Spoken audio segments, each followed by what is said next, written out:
Assalamualaikum warahmatullahi wabarakatuh.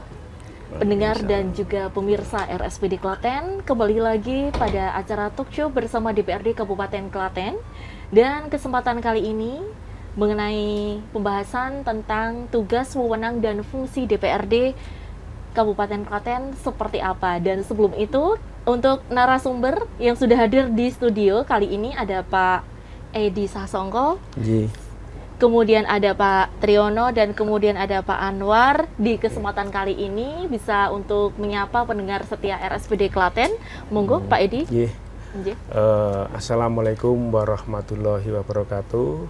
Salam sejahtera untuk kita semua. Salam Om Swastiastu, Namo Buddhaya.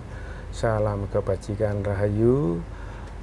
Untuk para pemirsa RSPD yang berbahagia, semoga pada hari ini kita bersama-sama bisa mendengarkan siaran RSPD Klaten ini dalam keadaan sehat, bahagia, semuanya tanpa kurang suatu apapun. Baik, kemudian Pak Anwar, monggo menyapa pendengar dan juga pemirsa RSPD Klaten. Assalamualaikum warahmatullahi wabarakatuh. Para pendengar dan pemirsa radio RSPD Kabupaten Klaten yang tercinta dimanapun berada, dalam kesempatan siang hari ini marilah kita selalu melakukan beraktivitas yang baik dengan mudah-mudahan sukses selalu untuk para pendengar dan para pemirsa radio RSPD Kabupaten Klaten. Baik, kemudian Pak Triyono, monggo. Assalamualaikum warahmatullahi wabarakatuh. Para pemirsa yang budiman, kita ketemu lagi dalam suasana yang menggembirakan ini. Salam sejahtera buat kita bersama. Silakan untuk dinikmati, didengarkan. Ada beberapa tip-tip yang perlu penjenengan tahu semua berkaitan tugas dan pokok fungsi dari DPRD Kabupaten Klaten. Makasih. Baik. Nanti cropping ya? Iya, nanti di crop. Baik, kemudian kita akan membahas secara umum terlebih dahulu tentang tugas, wewenang, dan fungsi DPRD. Monggo Pak Edi. Secara umum seperti Mbak. apa? Jadi secara umum bahwa tugas, wewenang, dan fungsi DPRD ini sudah diatur di dalam Peraturan DPRD nomor 1 tahun 2025 yang dulu nomor 1 tahun 2018, baru saja kemarin ada perubahan. Ini terkait dengan tata tertib DPRD. Ini juga berdasarkan Undang-Undang nomor 23 tahun 2014 tentang pemerintah daerah, juga ada Peraturan Pemerintah nomor 12 tahun 2018 tentang pedoman penyusunan tata tertib DPRD provinsi, kabupaten, dan kota. Jadi di situ sudah ada terjelas pada garis besarnya bahwa DPRD ini mempunyai peran dalam rangka penyelenggaraan pemerintah daerah adalah untuk mewujudkan efektivitas, juga efisiensi, produktivitas, dan akuntabilitas penyelenggaraan pemerintah daerah. Ini jadi ada fungsi pembentukan perda, fungsi penganggaran, dan fungsi pengawasan. Jadi fungsi-fungsi ini juga ada pelaksanaan di alat-alat kelengkapan DPRD. Misalkan fungsi pelaksanaan pembentukan perda ini juga dibantu alat kelengkapan yang namanya BP2D. Dan juga fungsi anggaran ada alat kelengkapan yang namanya Banggar. Juga ada pengawasan yang namanya komisi-komisi. Jadi alat kelengkapan DPRD itu ada komisi, ada Banggar, ada BP2D, pembentukan peraturan daerah itu, ada juga badan musyawarah, dan sekali lagi juga ada Badan BK, Kehormatan. Badan Kehormatan. Jadi ini alat-alat kelengkapan DPRD dalam rangka menjalankan tugas, fungsi dan wewenang untuk DPRD Kabupaten Klaten. Itu Mbak. Iya. Baik, kemudian untuk selanjutnya Pak Triyono, Ya. seperti apa untuk menjalankan fungsi legislasi dalam menyusun dan menetapkan peraturan daerah? Oh ya, terima kasih sekali. Jadi begini yang perlu saya sampaikan, tadi sudah disampaikan berkaitan dengan tugas pokok fungsinya Ya. atau wewenangnya DPRD Kabupaten Klaten terhadap masyarakat luas. Jadi sebelum dibuatkan perda, kita mesti menilik dulu, menilik dari ajuan-ajuan yang namanya prolegda. Ya. Setelah beberapa peraturan daerah masuk prolegda, barulah kita agendakan dalam 1 tahun itu berapa prolegda yang perlu disampaikan dari teman-teman OPD. Setelah itu nanti kita bersama-sama dengan tim OPD itu bersama-sama membahas berkaitan dengan perda yang mau akan kita kerjakan.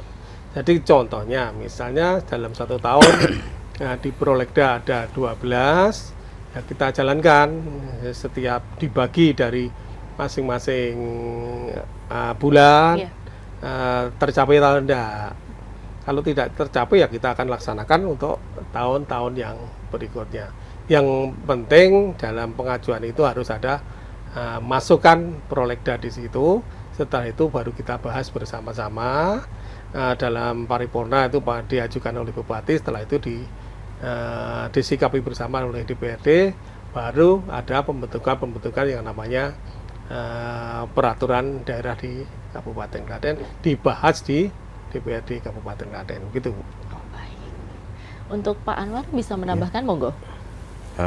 Dalam tupoksi kami sebagai atau selaku DPRD Kabupaten Klaten, ini tentunya bekerja sama dengan pemerintah daerah untuk mewakili masyarakat Kabupaten Klaten ini, supaya tupoksi kami mungkin sebagai penganggaran, pengawasan, dan legislasi ini bisa berjalan dengan baik dan berjalan dengan lancar. Terus ada kerjasama dalam pelaksanaan program pemerintah maupun kita sebagai wakil daripada rakyat. Tentunya ada pengawasan, ada penganggaran, dan legislasi sebagai pembuat perda dan sebagainya. Itu Mbak. Baik, kemudian kita membahas tentang anggaran pendapatan belanja daerah, Pak. Nah, kemudian apakah alokasinya itu untuk masyarakat itu seperti apa, Pak? Iya, Iya. jadi dalam rangka untuk penyusunan anggaran, DPRD itu juga melaksanakan yang namanya reses. Iya. Kita reses, mendengarkan dan rapat kerja, juga mungkin audiensi dari tokoh-tokoh masyarakat, dan juga mestinya kita juga dengan mitra kerja kita OPD. Nah, akhirnya nanti kita juga ada yang namanya pokok-pokok pikiran DPRD. Pokok-pokok pikiran DPRD ini nanti kita sampaikan di saat ada musyawarah rencana pembangunan Serbang terkait dengan rencana kerja pemerintah daerah RKPD. Jadi kita nanti disinkronkan antara pokok-pokok pikiran DPRD dan eksekutif di Musrebang Kabupaten. Setelah itu nanti baru ada yang namanya selanjutnya ada KUA-PPAS. Sebelum KUA-PPAS kita juga pra-PPAS sudah dibahas dulu terkait dengan kebutuhan masyarakat, bagaimana permasalahan-permasalahan pembangunan yang berhubungan dengan masyarakat, apakah sudah diakomodir, karena kita dalam hal penganggaran ini kita juga harus mengacu yang namanya RPJMD, Rencana Pembangunan Jangka Menengah Daerah 2025-2029. bahkan sampai 30. Jadi itu sudah di breakdown per tahun dan sudah ada temanya, tahun ini apa, tahun ini apa, tahun ini apa, agar 5 tahun ini bisa selesai. Ini sudah menjadi kesepakatan waktu itu antara pemerintah daerah, eksekutif dan legislatif dan DPRD. Maka kami memastikan selain dengan adanya pokok-pokok pikiran DPRD yang sudah kita gali dari masyarakat, aspirasi-aspirasi dengan reses tadi, juga memastikan bahwa ini rencana pembangunan jangka menengah itu juga menjadi acuan kita dari awal dulu. Jadi ini yang harus kita perhatikan setelah KUHP-PPAS, kita setujui bersama, tentunya tadi memastikan bahwa itu sudah sesuai dengan kesepakatan kita awal dan kita memberikan masukan melalui pokok-pokok pikiran DPRD yang melalui reses tadi, serap aspirasi apa yang menjadi masalah pembangunan, terutama masukan dari masyarakat. Memastikan bahwa prioritas pembangunan di Kabupaten Klaten ini harus juga sesuai RPJMD maupun kebutuhan masyarakat yang sangat mendesak. Itu harus kita pastikan. Setelah itu KUHP-PPAS kita bahas lagi di RAPBD. RAPBD kita bahas lagi juga, dicermati Badan Anggaran dan Tim Anggaran. Masih mungkin ada yang emergensi prioritas, skala prioritas.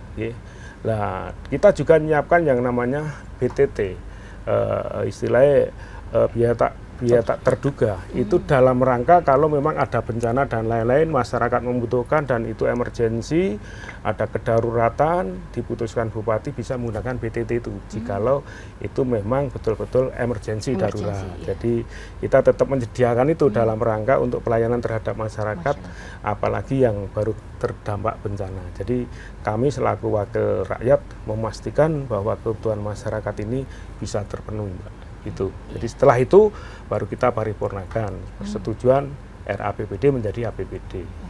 Di prosesnya memang panjang. Iya, Pak. Perencanaannya. Perencanaannya dari situ. Kemudian tadi kan disampaikan tentang BTT, kemudian apakah program selain untuk kayak program kebencanaan itu ada yang lain nggak sih, Pak? Program-program yang lain? Jadi sudah kita sepakati di RPNJ, visinya kanan maju sejahtera berkelanjutan.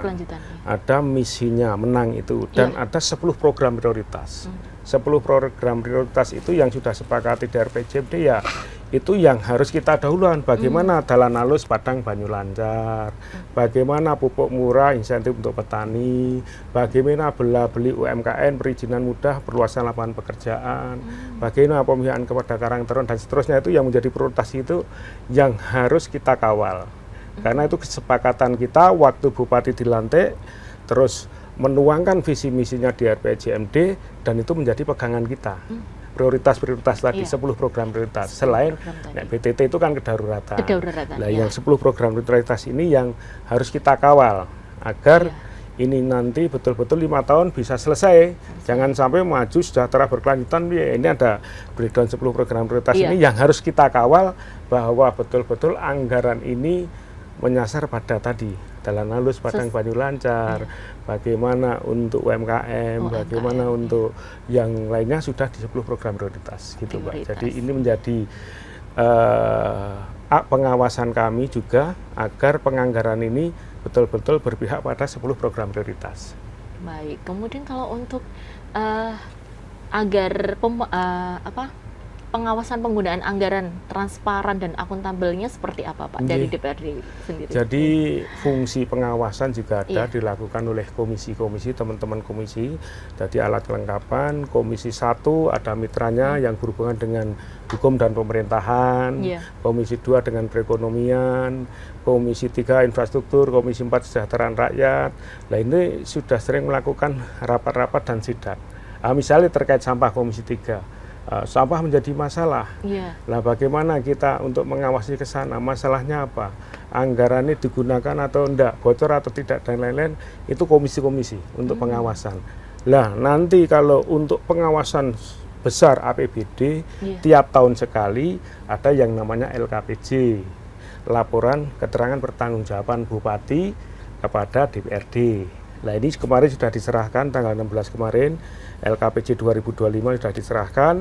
Nanti kita bahas oleh komisi-komisi catatan strategis. Seberapa sih efektivitasnya anggaran yang sudah kita setujui kemarin, pelaksanaannya, pertanggungjawabannya seperti apa, lah itu nanti menjadikan kami bahan LKPJ kemarin untuk catatan-catatan strategis nanti juga kita paripurnakan. Juga nanti ada laporan nota pertanggungjawaban dari hasil pemeriksaan BPK. LHP BPK juga menjadi bahan materi kami untuk tindak lanjut rekomendasi-rekomendasi itu harus segera dilakukan. Nah, terutama di bagian yang hubungannya dengan anggaran keuangan tadi BPK. Itu Mbak. Jadi nanti juga diparipurnakan lagi. Jadi masyarakat semua tahu pelaksanaan pemerintahan Kabupaten Klaten penyelenggaraan 2025 seperti ini.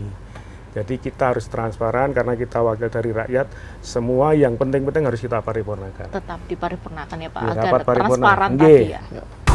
Stay tuned, 91.6 FM. Radio Siaran Publik Daerah Kabupaten Klaten.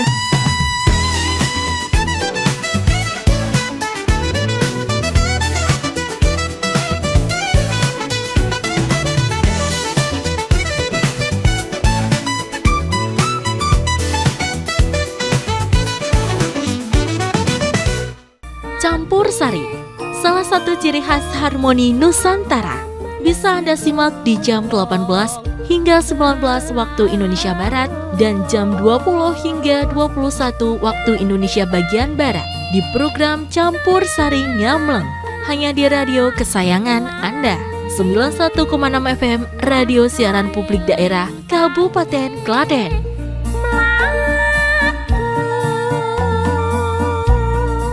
Penasaran dengan penampilan anak-anak TK lewat penampilan nyanyi mereka?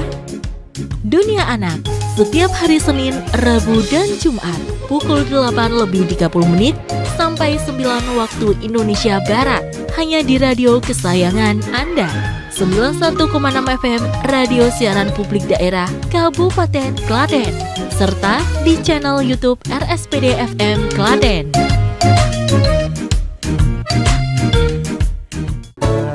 Gerak harmoni sentuhan tradisi, langgam keroncong pop Jawa. Setiap hari pukul 15 hingga 16 waktu Indonesia Barat, hanya di radio kesayangan Anda. 91,6 FM Radio Siaran Publik Daerah Kabupaten Klaten.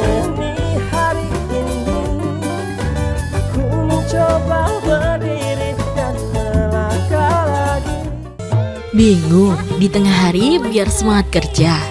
Dengerin aja lantunan kendang bikin goyang. Serdadu, serba-serbi dendang dangdut.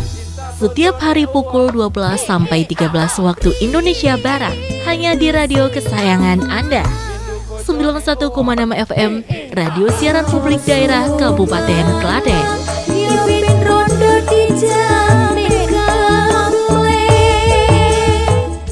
Kemudian Pak, untuk langkah misalkan nih DPRD menemukan ada yang ketidaksesuaian dengan laporan, nah tindakan dari DPRD sendiri seperti apa Pak? Misalnya tidak sesuai ya, tidak sesuai kita sesuai. panggil dulu. Iya. Komisi terkait memanggil. Yang tadi misalkan terkait jalan atau sampah atau apa, atau terkait kemarin kebetulan banyak sekali KIS PBI yang dinonaktifkan, walaupun itu yang pemerintah pusat. Namun kami pun juga di situ di daerah juga. Komisi 4 untuk memanggil, ini masalahnya apa? Oh ternyata beberapa ini dari pemerintah pusat. Lah apa yang harus kita lakukan? Solusinya apa? Untuk masyarakat dan delalah dinonaktifkan dan sakit di rumah sakit. Lah itu pada warga miskin kartu PBI-nya nonaktif, BPJS-nya. Lah ini harus bagaimana? Lah inilah peran kami. Dalam rangka pengawasan dan juga membantu masyarakat harus ada solusi. Alhamdulillah di Kabupaten Klaten sudah menganggarkan yang namanya dana kedaruratan tadi, hubungannya dengan bayar premi BPJS, yang emergensi sudah sakit di rumah sakit dan tidak aktif, ini harus segera diaktifkan. Satu contoh dari komisi terkait bisa sidak ke situ. Solusinya seperti ini dengan dinas kesehatan, dengan dinas sosial maupun dengan BPJS. BPJS. Kita bersama-sama ke rumah sakit, ini solusinya. Suatu contoh seperti itu.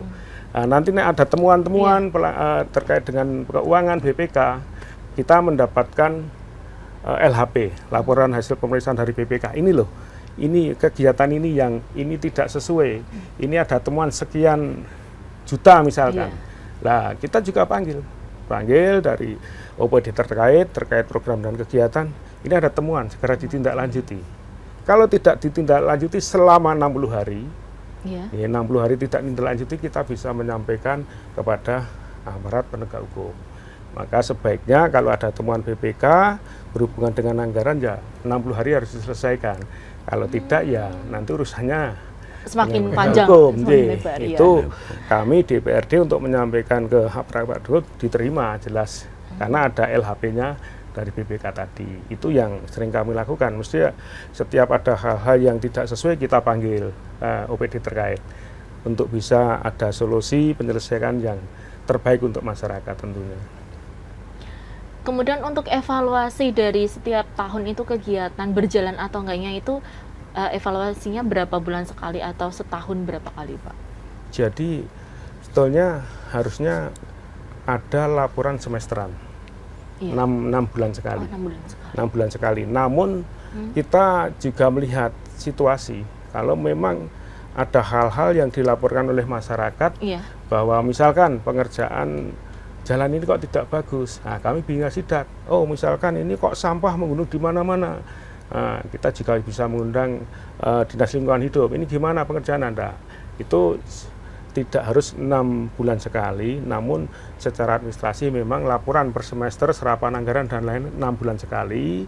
Terus nanti ada setahun sekali yang namanya LKPJ tadi.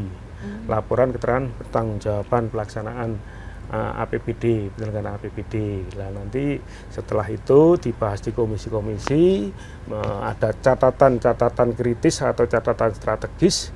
Dan nanti sekali lagi hasil itu kita paripurna, rapat paripurna dilaporkan pada masyarakat luas seperti itu, Mbak. Secara umumnya. Secara umum.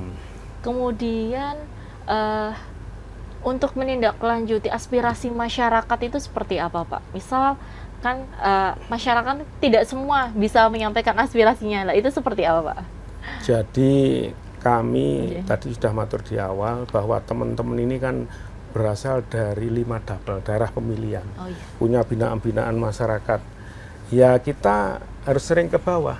Kita juga sudah menganggarkan yang namanya reses. Itu untuk menyerap aspirasi.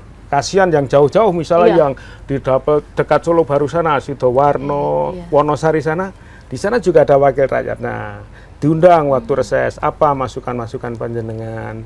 Juga ada yang namanya raperda, misalkan raperda tentang apa, misalkan tadi perizinan usaha. Kita juga waktu itu mengadakan public hearing bisa di ruang paripurna, bisa di daerah-daerah, dan juga di saat kita diundang sebagai narsum di kecamatan, 26 kecamatan, bahkan sampai desa, kami juga menyampaikan pada masyarakat ada hal-hal yang perlu disampaikan tidak.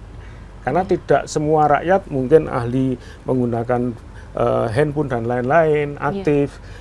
Jadi itu juga kita yang proaktif. Nah, waktu kita diundang ke daerah-daerah, kita mendengarkan aspirasi juga. Dan yang resmi memang di saat reses.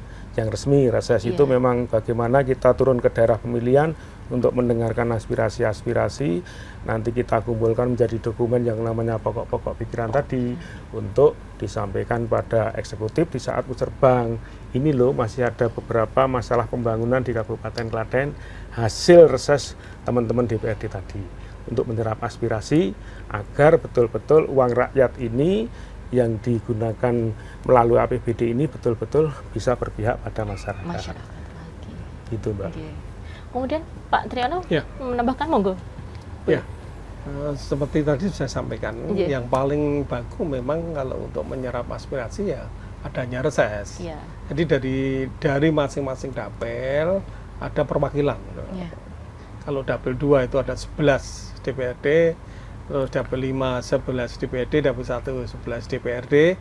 Nah, itu masing-masing dapil itu diwakili oleh reses itu mengutarakan apa yang menjadi kebutuhan, bukan keinginan. Jadi kebutuhan masyarakat itu apa yang urgent, yang paling menjadi prioritas. Setelah itu beberapa notulen yang dari reses kita sampaikan di Musrenbangdes dulu. Musrenbangdes baru dibawa ke Musrenbangcam. Nah, Musrenbangcam baru dibawa ke Musrenbangkap. Disitulah menjadi RKPD. Iya. Setelah itu masyarakat semua yang berkaitan dengan prioritas-prioritas yang perlu diajukan menjadi pokok-pokok pikiran teman-teman atau menjadi suatu pemikiran di musren bank itulah nanti menjadikan RKPD. Setelah itu baru kita bahas bersama-sama dalam hal untuk menentukan 1 tahun ke depan seperti apa. Tadi berdasarkan RKPD atau mencari data yang dari pengumpulan reses masing-masing dapil. Jadi beda Bu, dapil 1 dengan dapil 2 beda. Dapil 2 dengan dapil 3 beda. Kecuali infrastruktur yang bisa sama. Tapi kebutuhan itu adalah beda Bu. Jadi yang urgent itu apalah. Misalnya contohnya kalau di dapil 2 di daerah Gantiwarno misalnya ada suatu kebanjiran yang diprioritaskan kebanjiran. Dapil 5 juga seperti itu, yang selalu ada di Kalintenggengnya dapil 5 yang perlu dijembatani untuk bisa diselesaikan, ya itulah yang menjadi prioritas. Jadi bukan keinginan, prioritasnya apa jadi kebutuhan baru itu bisa diselesaikan, begitu Ibu. Baik. Kemudian untuk Pak Anwar sendiri seperti apa Pak? Untuk serap aspirasi memang karena di Kabupaten Klaten ini terdiri dari 391 desa dan 10 kelurahan. Lah ini menjadi 401 desa dan kelurahan. Tentunya tadi sudah disampaikan bahwa di Kabupaten Klaten itu ada 5 dapil Mbak. Dapil 1, 2, 3, 4, 5. Dapil 1 ini dapil kota, yang ini biasanya masalah serap aspirasi ini memang sangat berbeda dengan desa. Atau karena apa? Karena di kota ini terdapat kelurahan, sehingga masalah serap aspirasi ini memang selalu berkurang. Karena apa? Karena di kelurahan ini sudah include anggarannya di kecamatan yang ada. Akan tetapi kalau di desa memang kita bisa serap aspirasi itu lebih banyak. Lebih banyak. Artinya apa yang menjadi kepentingan masyarakat ini insya Allah akan kita terjangkau. Caranya ya seperti tadi, memang kita harus mengadakan reses atau pertemuan-pertemuan kepada langsung ke masyarakat.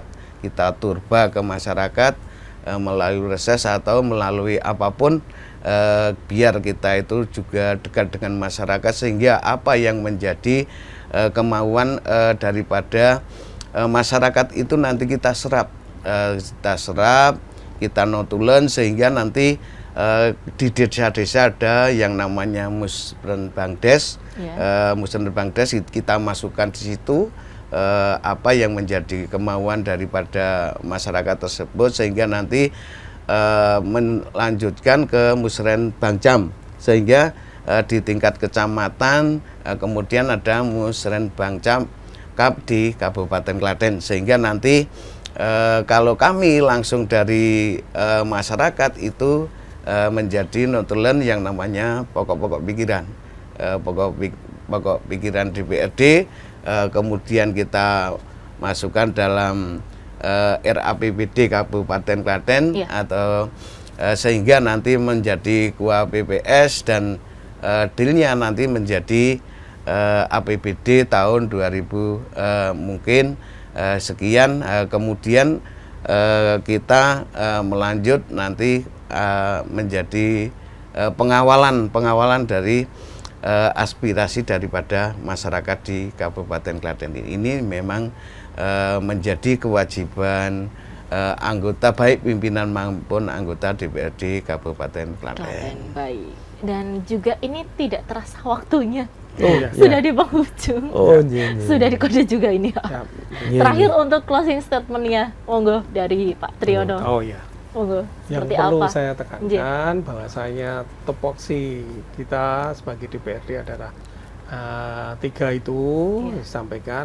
Silahkan manfaatkan teman-teman DPRD terutama untuk memperjuangkan aspirasi-aspirasi yang di masing-masing dapil. Silahkan diutarakan karena saya aja sebagai wakil rakyat untuk bisa menjembatani permasalahan-permasalahan yang ada di masing-masing dapil. Terima kasih. Baik.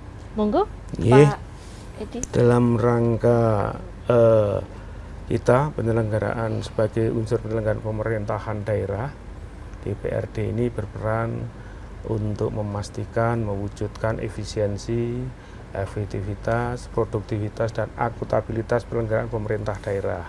Oleh karena itu, monggo masyarakat Kabupaten Klaten kalau ada hal-hal yang berhubungan dengan yang saya sampaikan tadi, kurang apa, sampaikan kepada DPRD ini yang kita adalah sebagai representasi dari masyarakat Kabupaten Klaten agar betul-betul permasalahan pembangunan di masyarakat ini bisa ada solusi-solusi melalui fungsi, tugas, dan wewenang kami. Itu, Mbak. Baik, terima kasih. Kemudian Pak Anwar, Iya. terakhir monggo.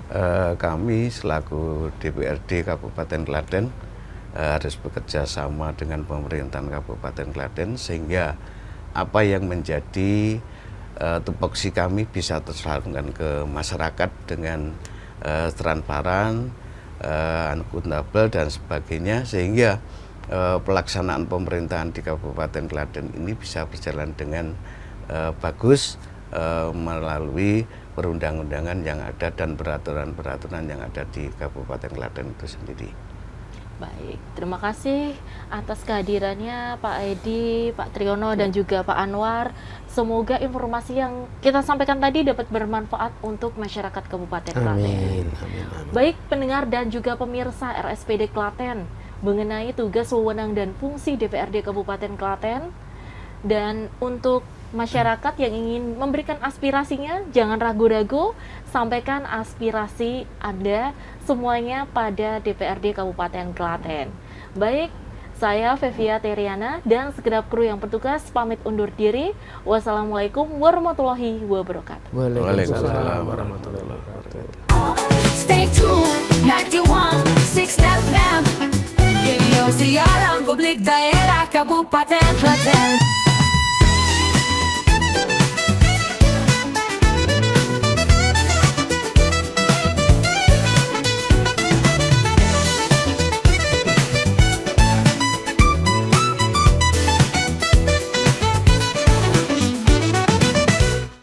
Campur Sari, salah satu ciri khas harmoni Nusantara. Bisa Anda simak di jam 18 hingga 19 waktu Indonesia Barat dan jam 20 hingga 21 waktu Indonesia bagian Barat di program Campur Sari Nyamleng, hanya di radio kesayangan Anda. 91,6 FM Radio Siaran Publik Daerah Kabupaten Klaten.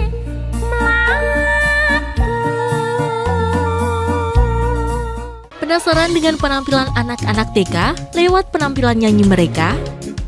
Dunia Anak, setiap hari Senin, Rabu, dan Jumat, pukul 8:30 sampai 9 waktu Indonesia Barat, hanya di radio kesayangan Anda.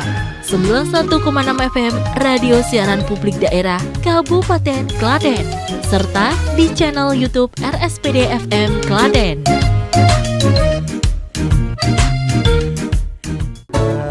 Gerak harmonis sentuhan tradisi, langgam keroncong pop Jawa. Setiap hari pukul 15 hingga 16 waktu Indonesia Barat, hanya di radio kesayangan Anda.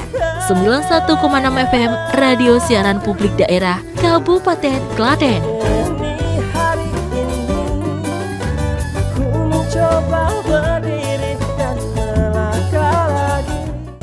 Bingung di tengah hari biar semangat kerja?